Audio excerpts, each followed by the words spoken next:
What do you find strikes a chord with them? I think when you're real and they can feel it's real. You have to get out there and live some. You can't stay in an ivory tower and write things that I write. Now you can if you write about being in an ivory tower. There's nothing wrong with that either. But not everyone needs to do that. So I write about real life and experiences that people can relate to, and in some ways because I've had my ups and downs, I can reflect that in the writing and more people can relate to it. So some of the little hard knocks pay off. Yeah. Well, I think that's what really struck me of how just honest and real your writing is, and it speaks. My life is real. You know, I'm looking for a piece of lipstick that I can find to put on. I'm looking for, searching for your shoes, that kind of, looking for your socks, what have you. You know, it's a juggling act. And what would you say, April, to the newbies, if you will, the aspiring writers that are coming to Litquake, that are on Red Room, wanting to get their voice out there, wanting to be heard, but maybe are afraid or discouraged? What would you say to them? You have to take risks and you have to be balanced. Look for balance to some degree. Don't put all your eggs in the writing basket because you don't want to end up on the street.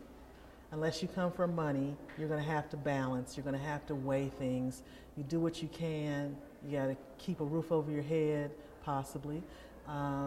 Just work. Keep doing the work, but stay balanced. That's my advice.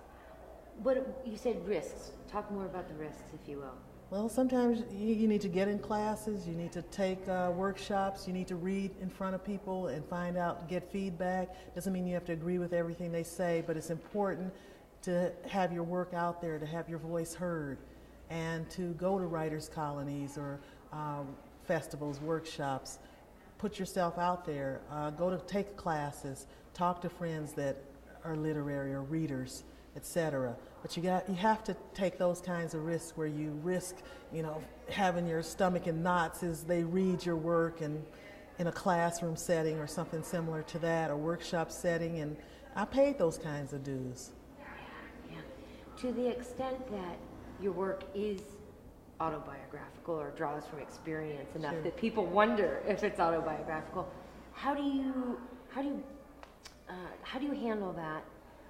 When you're essentially letting something so personal out into the world like that? Well, I think it can be a good thing. I mean, you're vulnerable, but at the same time, when you are vulnerable in that way, you really can connect with people.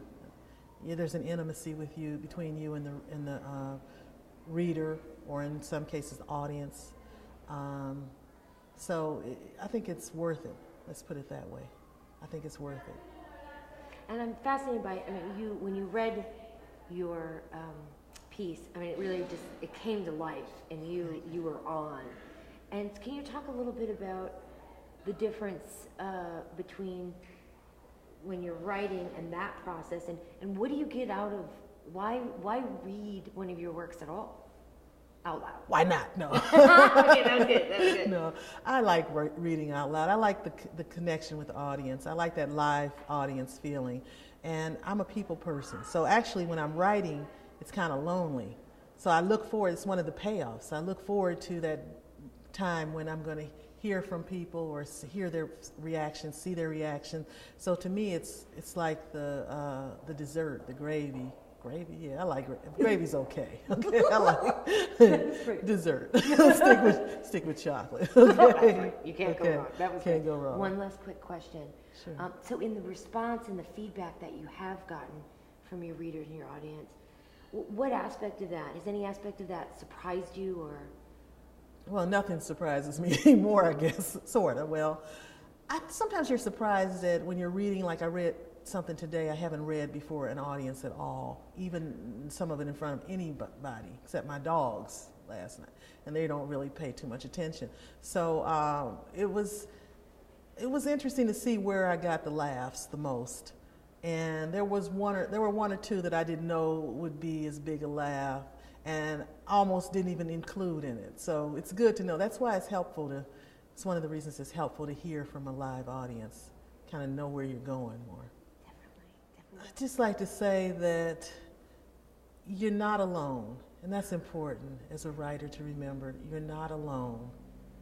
There are other people out here like you. And I think that can be very supportive, because sometimes we all feel alone, and being a writer means you're a part of something. You're a member of a club, regardless of whether you're published, regardless of whether you're famous, regardless of you're rich, poor, whatever. You belong somewhere. You're part of, you're one of us. So keep that in mind.